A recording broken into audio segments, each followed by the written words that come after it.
John D Rockefeller दुनिया के सबसे अमीर आदमी और पहले अरबपति थे।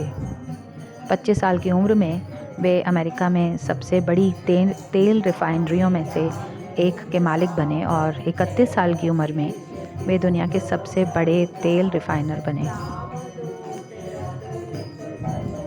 38 साल की उम्र तक उन्होंने यूएस में 90% रिफाइंड तेल की कमान संभाल ली और 50 की उम्र तक वे देश के सबसे अमीर व्यक्ति हो गए थे। जब उनकी मृत्यु हुई तो वे दुनिया के सबसे अमीर आदमी थे। एक युवा के रूप में वे अपने प्रत्येक निर्णय, दृष्टिकोण और रिश्ते को अपनी व्यक्तिगत शक्ति और धन को बढ़ाने में लगाते थे। लेकिन 53 साल की उम्र में वे बीमार हो गए। उनका पूरा शरीर दर्द से भर गया और उनके सारे बाल झड़ गए।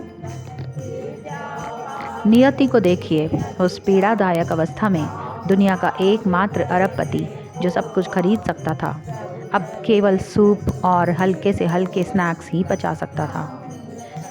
उनके एक सहयोगी ने लिखा, वे ना तो सो सकते थे ना मुस्कुरा सकते थे और उस समय जीवन में उसके लिए कुछ भी मायने नहीं रखता था। उनके व्यक्तिगत और अत्यधिक कुशल चिकित्सकों ने भविष्यवाणी की कि वह 1 वर्ष ही जी पाएंगे। उनका वो साल बहुत धीरे धीरे बहुत पीड़ा से गुजर रहा था। जब वो मृत्यु के करीब पहुंच रहे थे, एक सुबह उन्हें एहसास हुआ कि वह अपनी संपत्ति में से कुछ भी अपने साथ अगली दुनिया में नहीं ले जा सकते।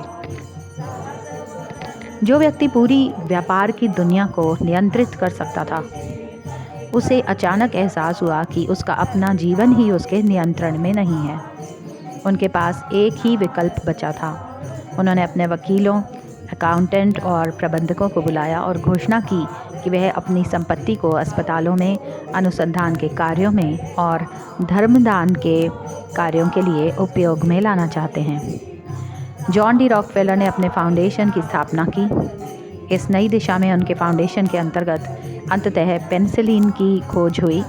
मलेरिया, तपेदिक और डिप्थीरिया का इलाज इजाद हुआ।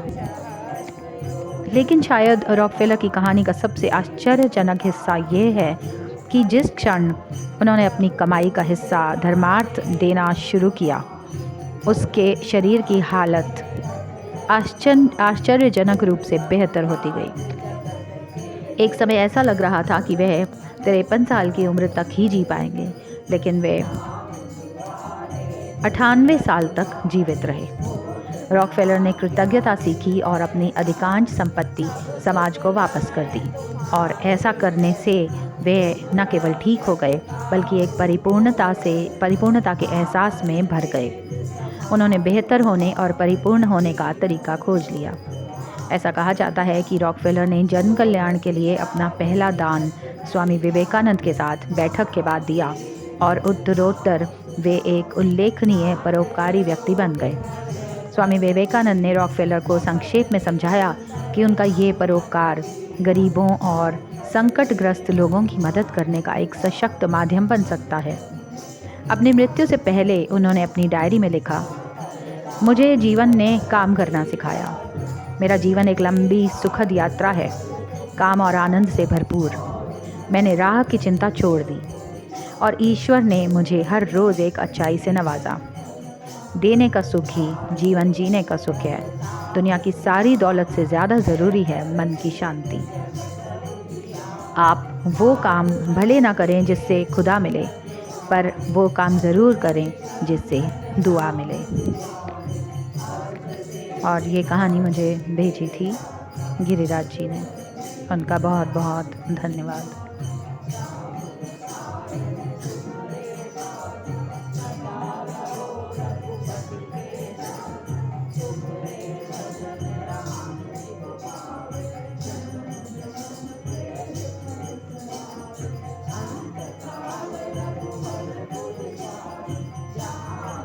एक बार की घटना है कि बाबा अपने कमरे में अकेले बैठे हुए थे, तो मैंने पूछा कि बाबा, तुम्हारी जाति कौन सी है।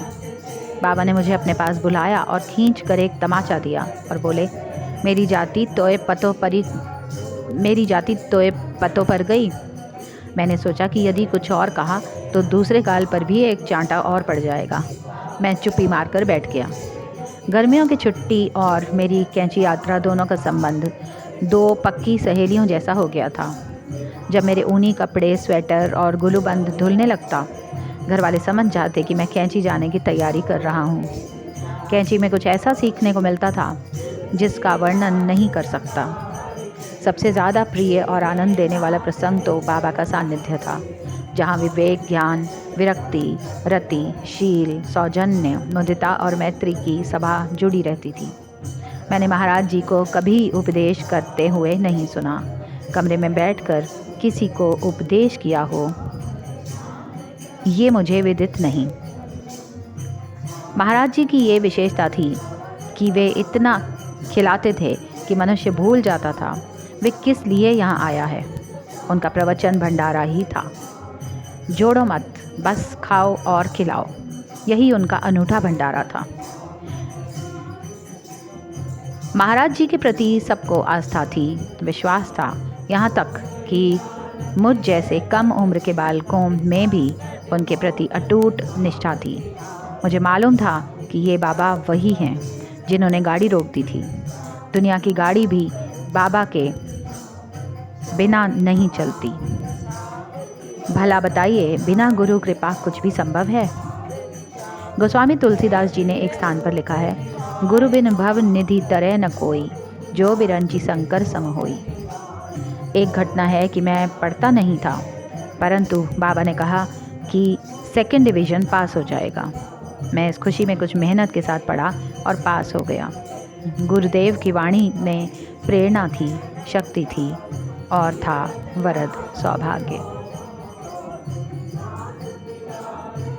रोग मुक्त होते सदा, चरणामृत कर पान, विष्णु लोक उनको मिले, नहीं जाति का ज्ञान। और ये लीला भी मुझे भेजी है गिरिराज जी ने, और ये है स्मृति सुधा में से।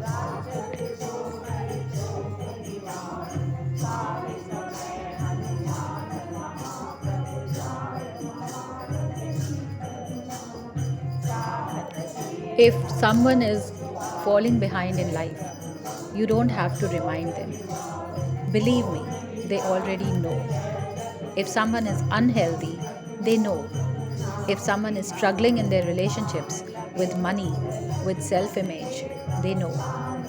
It's what consumes their thoughts each day. What you need to do for those who are struggling is not to reprimand, but to encourage. Tell them what's good about their lives. Show them the potential that you see. Love them where they are. When we can't see clearly for ourselves, we need others to speak greatness over us. People don't need you to tell them what's wrong with their lives. They already know. They need you to reassure them that they can still make it right. They need you to reassure them that they can still make it right.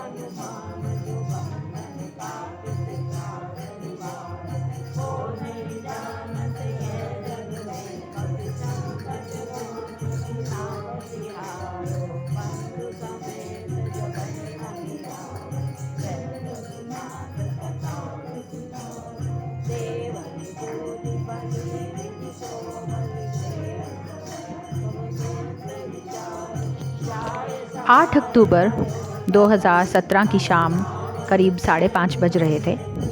माँ और मैंने अभी अपनी चाय P ही थी कि निम्नलिखित बातचीत हुई। मैं श्री रामकृष्ण पर एक किताब पढ़ रही थी जिसमें यह उल्लेख किया गया था कि उन्होंने अपने कई भक्तों को देवी काली, श्री राम और अन्य जैसे विभिन्न देवताओं के दर्शन कराए थे। पढ़ते पढ़ते मेरे मन में एक विचार कौंधा, क्या मैं भी इस प्रकार के दर्शन करूं? माँ, क्या मुझे भी कभी दर्शन होंगे? मैंने पूछ लिया। माँ ने जवाब दिया, उनकी आवाज़ साफ और मजबूत थी, तुझको हो रहे हैं। हैरान होकर मैंने पूछा, माँ किसके दर्शन? उन्होंने खुद को इशारा करते हुए एक उंगली से अपनी छाती को थपथपाया दंग रह गए दंग रह गई और मैंने उनसे पूछा, माँ आप कौन हैं? उस क्षण उनकी उपस्थिति पहले से कहीं अधिक सशक्त थी। सीधे मेरी आंखों में देखते हुए उन्होंने जवाब दिया, मैं जगत जननी। ये शब्द सुनकर मैं अपने आंसू नहीं रोक सकी। 28 दिसंबर 2017 की सुबह तीर्थम में माँ ने महासमाधि ली। एक रात पहले उन्होंने मुझसे काफ़ी देर तक बात की। उन्होंने मुझे कई बातें बताई और मुझे मेरे भविष्य के बारे में आश्वासन दिया। हालांकि उस समय उन्हें ये एहसास नहीं था कि वह उस रास्ते की रूपरेखा तैयार कर रही हैं जिसका मुझे आने वाले वर्षों में अनुसरण करना है।